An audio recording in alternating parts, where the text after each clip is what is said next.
कारखान्याच्या निवडणुकीच्या निमित्तानं आपण भेटत आहोत.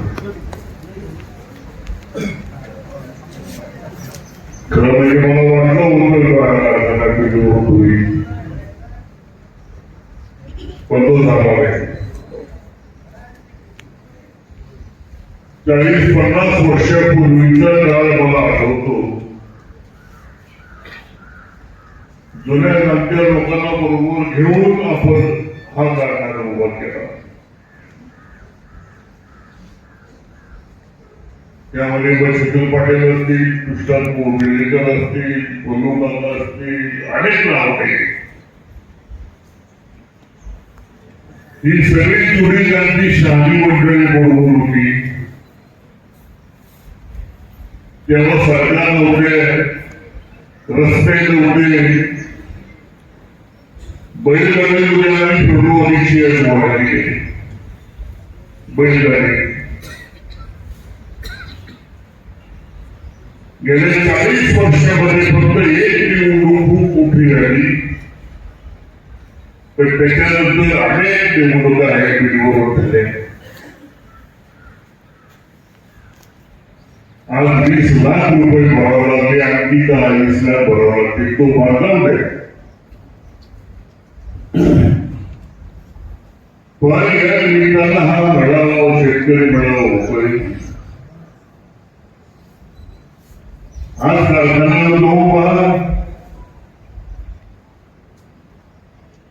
1250 टन कारखाना फक्त आपण उभा केला.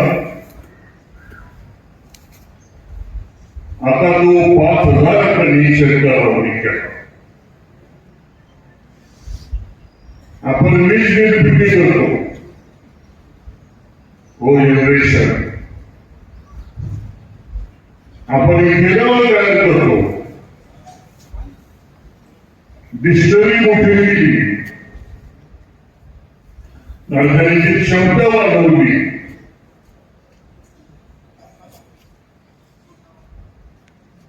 अनेक वेळेला कारखान्याची क्षमता नव्हती म्हणून ऊस बाहेर द्यावा लागला आपल्याला.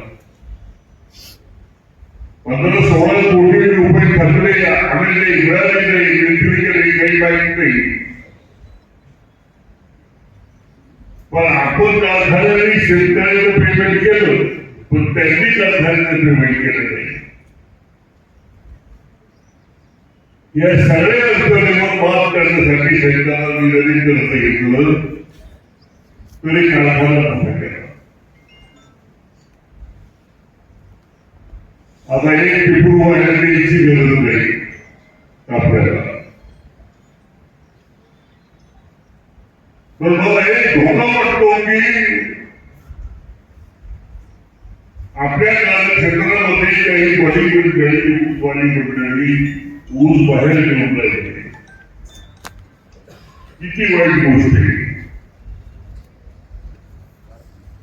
एवढंच राज करून जुन्या मंडळी कारखाना उभा केलेला आहे.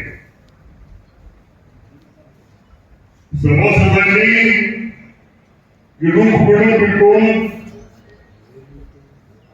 शेअर त्यावेळेला भरले. एकीकडे आपण कारखाना उभा केला असं ऊस बाहेर घेऊन राहिले. ही फार मोठी डोकीची घटना आपल्या कारखान्याला आहे. कोणी पैसे वाढले, आम्ही किती देतो पैसे, हे सगळेच आहे. आणि ते जर जपलं नाही तर भविष्य मोठा पडेल. आज सरकार शेतकरी ऊस वाढे शेतकऱ्याची विरोधी, कारखानदारीची विरोधी. साखरेला भाव वाढवून देत नाही, इथेनॉलला भाव नाही. अशा अडचणीच्या काळामध्ये कारखाना चालवतो. हे अत्यंत अवघड झालेले आहे. शंकरराव तुम्ही ते आपल्याला मला फार बरं वाटतं.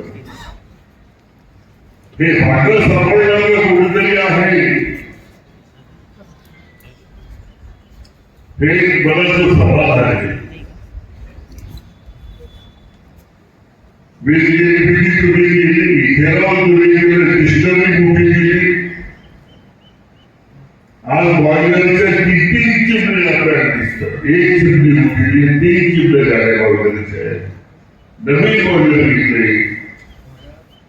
हे काही सारखं नाही.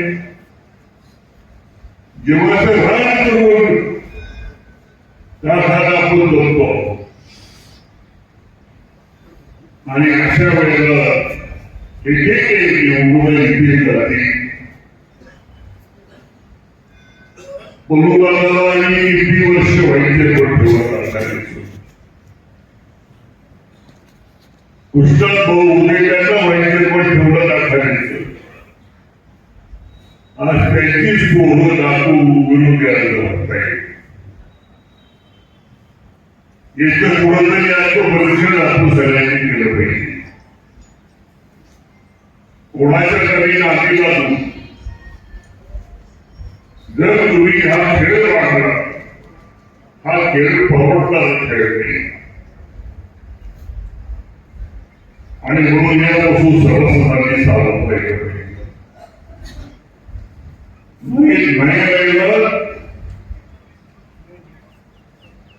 तर आज ते दिसल्यानंतर उद्या व्हायला वेळ लागला. तुम्ही अमेरिका जाऊन घेऊ नये पण किती उजाड वाटतं तिथे बंद पडलं. महाराष्ट्रातला एक नंबरचा लक्षात केवळ काही लोकांचे भांडले एकमेकांच्या पुढारी असल्यामुळं सभासदांचं काही गोष्ट नाही. वाटोळ झालं वाटोळ. बाहेरच्या जागांना खावलं तिथून माझा ऊस घेतला तेव्हा हे हा आपल्याकडे गावून येऊन आला. ऊस बाहेर घेऊन आला त्याच्यानंतर समजून सांगा की बाबा हे बरोबर नाही. एप्रिल महिन्यात आपण सगळं लढी होतो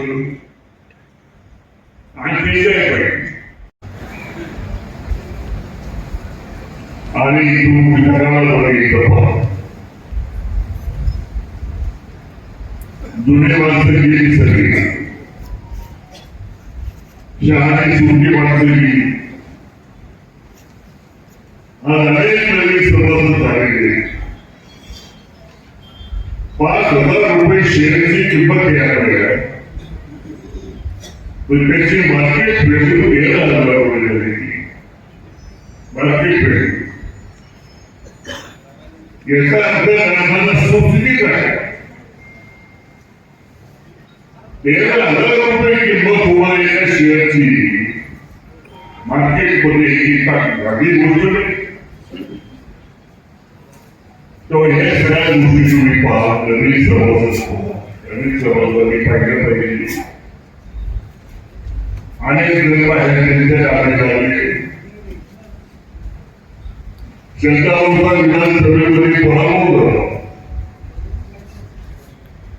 एक शरीर बाळाला सगळ्यांना ठेवलं पाहिजे. आज आपण मंत्रिमंडळात गेलो निवासा कधीही मंत्रिपद मिळालं नव्हतं. इथून पुढे वेगळं तर जाहीर आश्वासन देण्याचे सगळे बघितलेलं होतं. पण आपल्या भागामध्ये करंटी पाहायला लोकांनी काही करायचं नाही. लाडकी बहीण होती लाडकी बहीण सरकारची आणि म्हणून या गोष्टी आपलं पुस्तक माणसाची उमेद नसते. माणसाने किती करायचं आज शेतकऱ्यावर निवडून गेले असते मंत्रिमंडळामध्ये असते याचा सुद्धा विचार आपण सगळ्यांनी करायला पाहिजे. आणि म्हणून जवळपास बदलून माझ्या आधाराची गळगळीची व्यक्ती दोन गोष्टी विचार करा. मोठा विचार करा आणि त्याच्यामध्ये जे आपण हे सगळ्या प्रोजेक्टच्या निमित्ताने गेलो चाललो ते आपल्या काम तुला सगळ्या करायचं ते करा. मी आपल्या भागामध्ये मेडिकल कॉलेज आहे, मेडिकल कॉलेज तर ती उभे जाता राहिली, लोकांना त्रास होतो. एवढं त्रास करून विरोधी बोलत करतात याचं सुद्धा शरीर आहे. काय चूक केली आहे, कुठं चुकलो, कुठं सर्वात कमी फोडलो सांगा का? संस्था काढता शिक्षण काढणं कुठे मेडिकल कॉलेज सरकार 101 कोटी रुपयाचं भांडवल लागणारा आपण कॉलेज किती आहे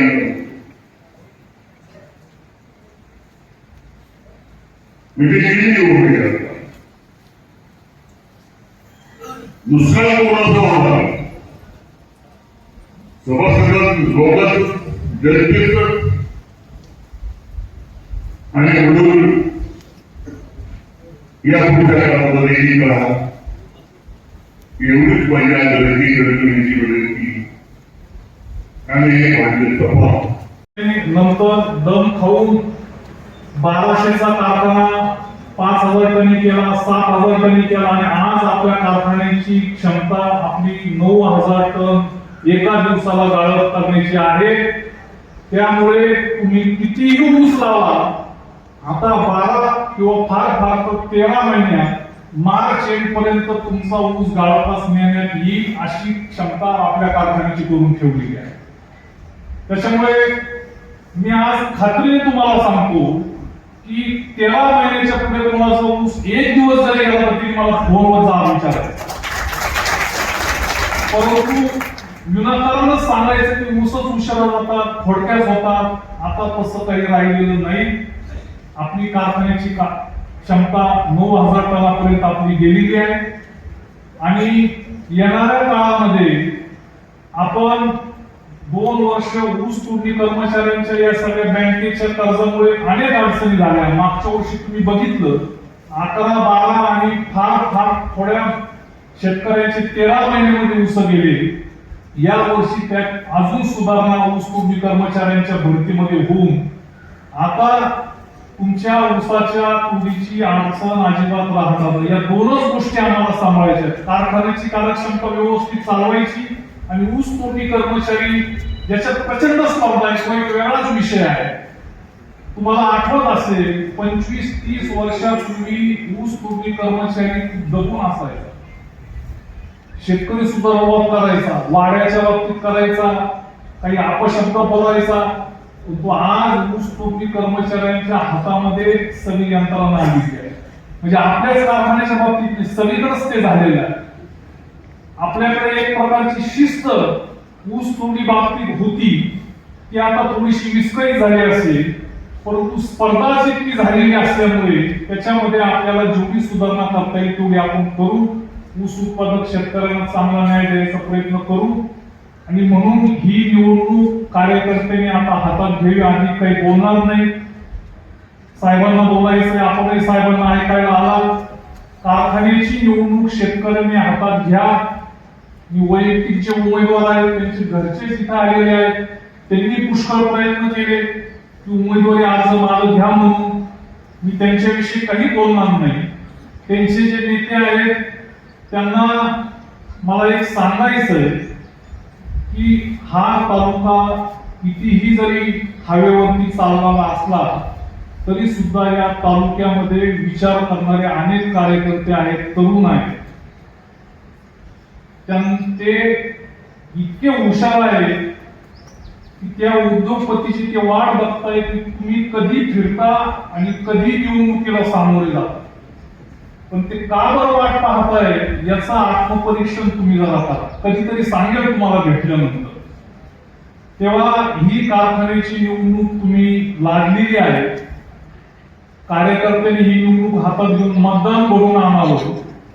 जास्तीत जास्त मतदान झालं पाहिजे. नेवासा गटामध्ये नेवासा आणि प्रवार संगम, नेवासा शहरामध्ये मतदान तिथे होणार आहे आणि बाकीचे 4 गट जे आहेत ते कारखान्यावरती मतदान होणार आहे. मोठ्या संख्येने आपण मतदानाला यावं सर्व कर्मचारी असतील, कार्यकर्ते असतील, यांनी मतदान घडून आणण्याकरता प्रामाणिक प्रयत्न करावे आणि सहकार पॅनल जो आहे त्याचं चिन्ह जे आहे बॅट, त्या बॅटच्या चिन्हावरती आपण सगळ्यांनी मतदान करून परत एकदा येणाऱ्या 5 वर्षामध्ये शेतकऱ्यांचं, ऊस उत्पादक शेतकऱ्यांचं काम करण्याची संधी सहकार पॅनलला द्यावी. अशा त्यावेळेस 80-90च्या काळामध्ये हे माहिती होते की ऊस वाढणार आहे. त्यांनी प्रस्ताव ठेवला, जनरल मीटिंग मध्ये मंजुरी घेतली की कारखान्याची क्षमता 5000 टनापर्यंत वाढवावी. मला अजूनही आठवतो, मी त्यावेळेस खूप तरुण होतो. आपला कारखाना 5000 टन होणार याचा आनंद अनेक जणांना होता, परंतु त्यावेळेस माशी शिंकली. आणि नेहमी दुर्दैव हे आहे की ज्याला जिल्हा परिषद लढवायची, पंचायत समिती लढवायची, आमदारकी लढवायची किंवा खासदारकी लढवायची, त्यांनी फक्त एकच काम करायचं, मुळा कारखाना आणि ज्ञानेश्वर कारखाना याच्या विरोधात टीकेची झोड उठवायची, खोटे नाटे आरोप करायचे, फक्त आकडे लोकांच्या पुढे सादर करायचे. आणि त्यावेळेस असाच प्रयोग झाला. शेतकऱ्यांची जनरल मीटिंग मध्ये ठराव करून ठेव म्हणून पैसे कपात करण्यात आले, 5000 टनाचा कारखाना करावा म्हणून. आणि सगळे हिशोब आदरणीय साहेबांनी जनरल मीटिंग मध्ये आणि कार्यकर्त्यांना सांगितले की हे झालं की 2 वर्षानंतर तुमचे काय फायदे होणार आहेत, कारखान्याचे काय फायदे होणार आहेत, आणि कारखान्याचा फायदा झाल्यानंतर कशा प्रमाणात कारखान्याचा विकास झाला की परिसराचा आणि ऊस उत्पादक शेतकऱ्यांचा फायदा होईल, हे सगळं समजावून सांगितलं. परंतु पुढे जनरल निवडणुका जवळ आल्या होत्या म्हणून मोठ्या प्रमाणात विरोध झाला की 5000 टनी कारखाना करायची आवश्यकता नाही,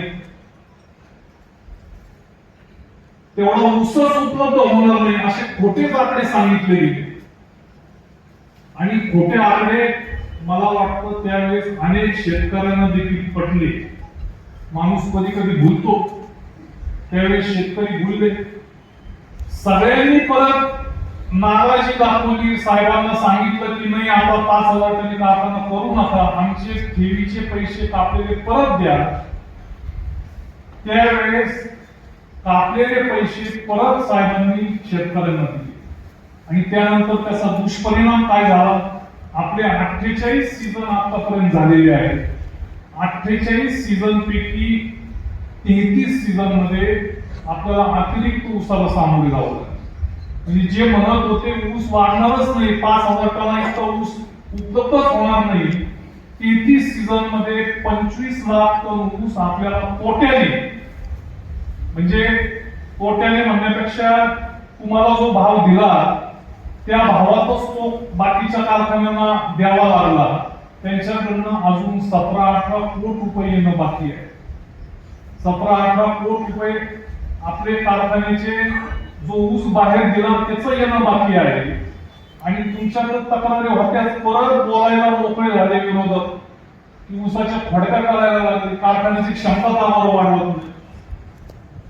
म्हणजे ते कोण ओमराजे निंबाळकर काल त्यांनी काहीतरी निर्णय घेतला आणि त्यांना विचारलं आणि ते तळतळून बोलले की मी करावं तरी काय, गाडवावर मला बसू देत नाही, पोराला नाही, मोकळं चालू देत नाही.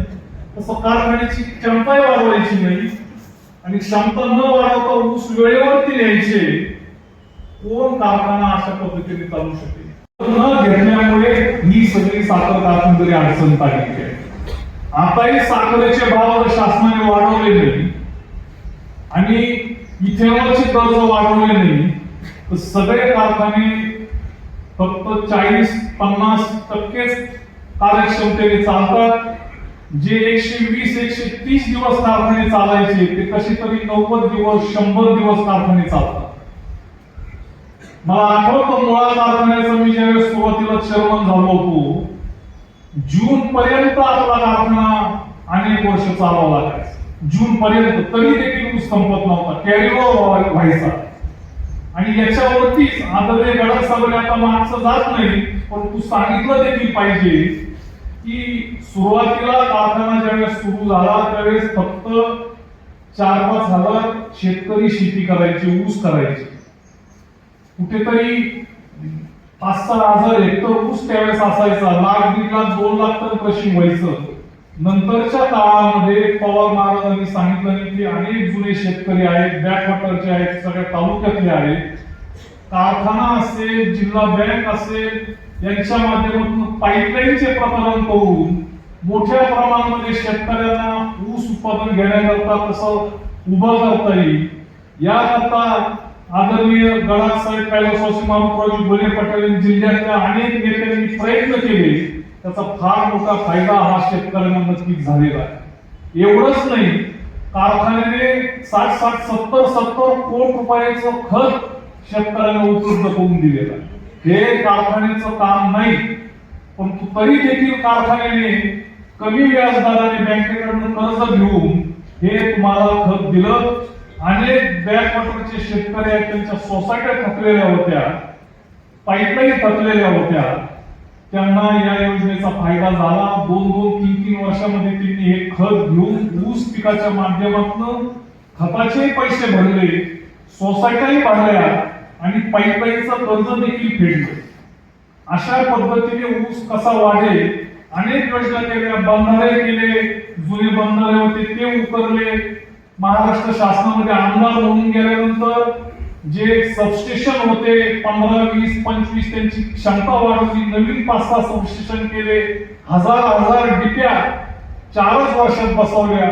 वीज, पाणी, मुळा धरणाचं पाणी जे 40 गावांना पोहोचत नव्हतं त्याच्याकरता आंदोलनं केली. भंडारदरा धरण आहे, त्याचं पाणी आपल्याला मिळालं पाहिजे आपल्या तालुक्याला, त्याच्याकरता आंदोलनं केली, केसेस घेतल्या.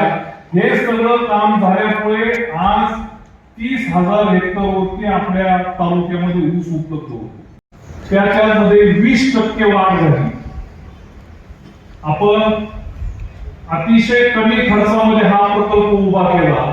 एक्सपान्शन देखील आपलं एक्सपान्शन देखील फक्त 39 कोटी रुपयामध्ये 10,000 टनापर्यंत एक्सपान्शन कुणीही कारखान्याने एवढ्या कमी खर्चामध्ये एक्सपान्शन केलेलं नाही. पण तू याच्याकरता कर्ज काढावंच लागत होतं. चुकी उभं करायचं म्हणजे कर्ज घेऊनच उभं करायचं. 150 कोटी रुपये, 140 कोटी रुपयाचं कर्ज आपण त्यावेळेस घेतलं. 3 वर्ष अतिशय वाईट गेले, क्रशिंग नाही, जिल्हा बँकेने आपली अडवणूक केली. त्याच्यामुळे 2 वर्ष ऊस तोडणी कर्मचाऱ्यांना द्यायला आपल्याला ऍडव्हान्स कमी पडला, ऊसाचे पेमेंट लेट झाले आणि त्याचा फटका कारखान्याला 50-50, 60-60 कोटी रुपये व्याज, कमी क्रशिंग आणि बाकीच्या सगळ्या अडचणींमुळे हे सहन करावं लागलं. परंतु आज मला आपल्याला अभिमानाने सांगितलं पाहिजे की इथेनॉलचं कर्ज आपलं फक्त 110 कोटी रुपयापैकी फक्त 7-8 कोटी रुपये कर्ज शिल्लक राहिलेलं आहे. आणि 800 कोटीचं कर्ज सांगतात. 180 कोटी रुपयाचं आपल्याला 2 वर्ष विलंबाने एनसीडीसीचं कर्ज मिळालं. ते जर त्याच वेळेस मिळालं असतं, जे केंद्र सरकारचंच धोरण आहे की आम्ही एफआरपी वाढवू शकत नाही, एफआरपी वाढतोय पण साखरेचे भाव वाढवू शकत नाही किंवा बाकीच्या इथेनॉलचा भाव वाढवू देऊ शकत नाही, म्हणून आम्ही तुम्हाला एसडीएफचं कर्ज देतो. 8 वर्षाच्या फेडीचं कर्ज ते आहे, 2 वर्ष त्याला मॉनिटरिंग पिरियड असतो. असं कर्ज जर त्याच वेळेस आपल्याला मिळालं असतं तर या अडचणी अजिबात आपल्या आल्या नसत्या. कृषी चांगलं झालं असतं, आपण कर्ज वेळेत भरलं असतं, ऊसाचं पेमेंट वेळेवरती करू शकलो असतो.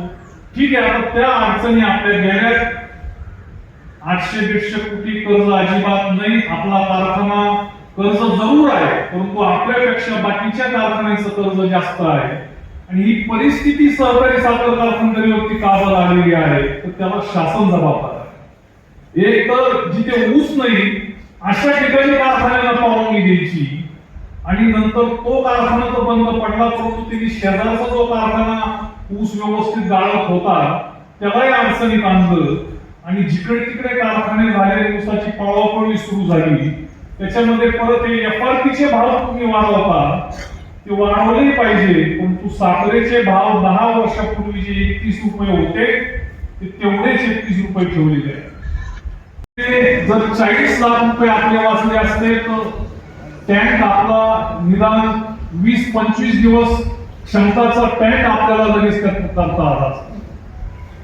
ठीक आहे, निवडणूक तुम्ही करता, परंतु कुठेतरी तुम्हाला फक्त विधानसभेचा आमदार व्हायचं म्हणून कारखान्याची 2 जागेची निवडणूक करायची, कुणाला शिंगणापूर देवस्थानमध्ये विश्वस्त व्हायचं म्हणून कारखान्याला निवडणुकीला भाग पाडायचं, कुणाला अध्यक्ष व्हायचं शिंगणापूरचं किंवा बाकीच्या राजकीय गणित असतील म्हणून कारखान्याची निवडणूक भाग पाडायची. तुम्ही कारखान्याच्या विषयी, सभासदांच्या विषयी काय तुमच्या योजना आहेत या बाबतीत न बोलता फक्त चुकीची टीका करायची. मला काल कुणीतरी दाखवलं की 800 कोटी रुपयाचं कर्ज मुळा कारखान्यावरती आहे. मी खडबडून जावं, खरोखर 800 कोटी रुपयाचं कर्ज आहे काय? तुम्हाला तरी पडतं का 800 रुपयाचं कर्ज? नगर जिल्ह्यामध्ये जे 12-13 कारखाने आहेत, त्या 12-13 कारखान्यापैकी फक्त 2च कारखाने मी नाव घेऊ शकतो, परंतु ते योग्य होणार नाही. त्या 2 कारखान्यांचं कर्ज कमी आहे, त्याच्या खालोखाल मुळा कारखान्याचा नंबर आहे. बाकीचे 10 कारखाने मुळा कारखान्यापेक्षा जास्त कर्ज आहे. आणि मी वारंवार सांगितलंय की मी मंत्री असताना ज्या वेळेस आपल्या कारखान्याला काय चांगलं करता येईल त्यावेळेस हा इथेनॉलचा प्रकल्प आपण केला पाहिजे, कारण त्यातनं खासगी कारखान्याला 50-50 कोटी रुपये जे इथेनॉलचे प्रकल्प केले त्यांना तो नफा होत होता. आणि ते डोळ्यासमोर ठेवून आपण इथेनॉलचा प्रकल्प केला 1,30,000 क्षमतेचा. नगर जिल्ह्यामध्ये सरकारी तत्वावरचा हा पहिला आणि सर्वात मोठा प्रकल्प आहे. तो जर 10 महिने चालला आणि 4 कोटी उत्पन्न इथेनॉलचं जर झालं तर 50 कोटी रुपये निव्वळ नफा या इथेनॉलच्या प्रकल्पातून आपल्या कारखान्याला होणार होता. परंतु दुर्दैवाने सरकारची धोरणं बदलली, इथेनॉलचे प्रकल्प बंद ठेवायला सांगितले. त्याचबरोबर कारखान्याच्या सगळ्यांच्या क्षमता वाढल्यामुळे ऊस मोठ्या प्रमाणात कारखान्याला येत नव्हता आणि कमी क्रशिंग झाल्यामुळे इथेनॉल प्रकल्प आपला अंडर कॅपॅसिटीने चालला. याकरता मी जाहीरपणे आकडे देखील दाखवेल की आपल्या काळामध्ये आणि आपल्या नंतर जे इथेनॉलचे प्रकल्प झाले ते किती कोटीमध्ये झाले आणि मुळा कारखान्याचा इथेनॉल प्रकल्प किती कमी खर्चामध्ये झाला. आता हे सांगतो की फक्त 300-400 कामगारांनी अधिक जर घेतले असते तर 4,000 मतं विधानसभेला मला सहज भरून काढता आले असते. परंतु याकरता सातत्याने डोळ्यात तेल घालून काम करण्याची शिकवण गडाख साहेबांनी दिलेली आहे, त्याप्रमाणे वाटचाल आपल्या कारखान्याचा चालू आहे. आणि इथे 40-40 लाख रुपये फक्त निवडणुकीकरता कोणाचे तरी अट्टाहासा करता खर्च करावा लागतो. मी समोरून प्रचंड प्रमाणामध्ये राजकारण होतंय, विशेषतः हे नवीन जे उद्योगपती आहेत त्यांच्याकडनं. मी देखील मग नाईलाजावस्था काही राजकारण करायचा प्रयत्न केला आणि ती एक गोष्ट माझ्या हातात ठेवली की ठीक आहे, त्यांनी अनेक वार केले, अनेक कुरघोड्या केल्या, मी फक्त एकच पाऊल उचललं. त्यातनं मग त्यांची माझी चर्चा झाली. माझा भाऊ इथे आहे, मी स्वतः बोललो नाही, माझा भाऊ विजू त्यांच्याशी बोलला, मी मन मोठं केलं आणि मागचं सगळं सोडून जाऊन पुढे मात्र तुम्ही विनाकारण हस्तक्षेप करू नका एवढी फक्त माफक अपेक्षा त्यांच्याशी मी बोलतो. त्यावेळेस ते कबूल झाले, घरी आले, साहेबांना भेटले. परंतु नंतर त्यांची राजकीय इच्छाशक्ती जागी झाली आणि त्यांनी मग परत जे राजकारणामध्ये आपल्याला विरोध करायचा होता तो सुरू केला. काही हरकत नाही, राजकारण करा, परंतु संस्था जर मोडीत काढायला तुम्ही जर निघाले तर मी त्यावेळी जी गोष्ट हातात ठेवली होती, मी 18 तारखेला मध्यस्थांच्या मार्फत त्यांना निरोप पाठवला की ठीक आहे, ती गोष्ट मी सोडून देतो, परंतु विनाकारण कारखान्याला खर्चामध्ये टाकू नका. मी काही निवडणुकीला घाबरत नाही, परंतु 40-40 लाख रुपये खर्च व्हायला जर कारखान्याचा लागेल तर ही कारखानदारी प्रचंड अडचणीतनं चाललेली आहे. एक उपायाला महत्व आहे. दुसरं एक उदाहरण तुम्हाला देतो. मागच्या वर्षी आपल्या कारखान्याला क्रशिंग लवकर करायचं म्हणून अधिक पाणी लागत होतं. त्यांची जी क्षमता आहे ती आपली 15 दिवस फक्त आहे. 15-16 दिवस आपला टँक फक्त पाणी पुरवठा साठलेलं पाणी कारखान्याला देऊ शकतो. 2-3 वेळेस मी इरिगेशनच्या अधिकारी आहेत त्यांच्याशी बोललो की पाणी सोडा. त्यांनी एकदा सोडलं, दोनदा सोडलं, तिसऱ्या वेळेस त्यांनी सांगितलं की तुम्हाला पाणी सोडता येणार नाही. किमान 1 महिन्याचं पाणी हे स्टोरेज करायची क्षमता कारखान्याने ताबडतोब करा, आणि तसं पत्र इरिगेशन खात्याने आपल्याला दिलं. आपणही तुम्हालाही माहिती आहे की साधी विहीर खांदायची असेल, तहान लागली तरी ती विहीर खांदता येत नाही, त्याला वेळ लागतो. आम्ही सांगितलं की आम्ही ती पूर्तता करू, परंतु आता पाणी क्रशिंग करा. पण त्यांनी सांगितलं पाणी सोडता येणार नाही, वरून आदेश आहे. वरून म्हणजे जलसंपदा मंत्र्यांनी सांगितलं की मुळा कारखान्याला अजिबात पाणी सोडायचं. 25-25 लाख रुपये पाणीपट्टी कारखाना भरतो. मग शेवटी टँकर लावावे लागले. त्याच्यानंतर सर्वांना रामराम करावा, त्यांनी उठून रामराम करावा. या ठिकाणी दैफलित आहे त्यांनी उठून रामराम करावा. असे करंजगाव आणि जनरल श्रीमध्ये उमेदवार आहेत, आणि जे मोठे ते पण बिनविरोध आले. त्याच्यानंतर बाळासाहेब धनगे ते पण बिनविरोध आले. त्याच्यानंतर शेटे बापूसाहेब शंकर हे नाव घेतलं. आजच्या या शेतकरी मेळाव्याकरता उपस्थित असलेले आदरणीय गडाख साहेब, व्यासपीठावर उपस्थित सर्वच प्रमुख मान्यवर शेतकरी बंधू आणि सभासद मित्रांनो, आपल्या मुळ्या कारखान्याच्या निवडणुकीच्या करता 26 तारखेला आपल्याला सर्वांना मतदान करायचं, आणि त्याकरता अनेक जणांनी त्यांचे मनोगत इथं व्यक्त केले, विचार मांडले. मला वाटतं 29 तारखेला जो मेळावा आपण घेतला, त्या मेळाव्यामध्ये मी आपल्या कारखान्याची आर्थिक परिस्थिती, आपल्या कारखान्याची जी 40-45 वर्षामध्ये झालेली प्रगती, एकूण महाराष्ट्रातले जे सहकारी साखर कारखाने आहेत त्यांची अवस्था याविषयी मोकळेपणाने त्यावेळेस मी बोललो. आणि त्यावेळेस मी विनंती केली होती विरोधकांना, आणि त्यानंतर देखील एक प्रमुख कार्यकर्त्यांची बैठक 18 तारखेला झाली, विड्रॉलच्या 1 दिवस अगोदर, 2 दिवस अगोदर. त्यावेळेस देखील प्रमुख विरोधकांना मी विनंती केली होती की पूर्ण पॅनल जर असता किंवा 15-20 जागा जरी समोर उभ्या तुम्ही करू शकले असते तर मी तुम्हाला एका शब्दाने बोललो नसतो. परंतु आता फक्त 2 जागा आहेत.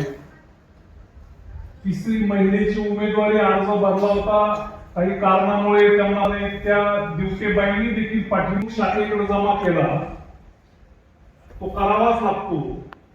आणि त्यानंतर विड्रॉलची तारीख झाल्यानंतर दुसऱ्या दिवशी 20 लाख रुपयाचा चेक कारखान्याला पोहोच करावा लागला. अजून 10 लाख रुपये कारखान्याला इलेक्शनचा खर्च म्हणून द्यावा लागणार आहे. हे 40 जागे करता, कुणाच्या तरी अट्टहासा करता शेतकऱ्यांचे खर्च होत आहे. एक रुपया मी या विशेषतः 3 वर्षापासून कारखान्याचा कसा वाचेल याकरता प्रयत्न करत आलेलो आहे. आपल्या कारखान्याचा सगळ्यात कमी पगार आहे. नगर जिल्ह्यामध्ये जे सहकारी साखर कारखाने आहेत त्या कारखान्यामध्ये आपल्यापेक्षा कमी क्षमतेचे परंतु जास्त कामगार असणारे अनेक कारखाने आहेत. आपल्यापेक्षा कमी कामगार असणारा फक्त वृद्धेश्वर कारखाना आहे, तो 3-3.5 लाख टन क्रशिंग करतो. प्रचंड प्रमाणात ऊस असेल तर त्यावेळेस 2-2.5 लाखच क्रशिंग त्यांचं होतं. त्यांचे कामगार फक्त 700 आहेत.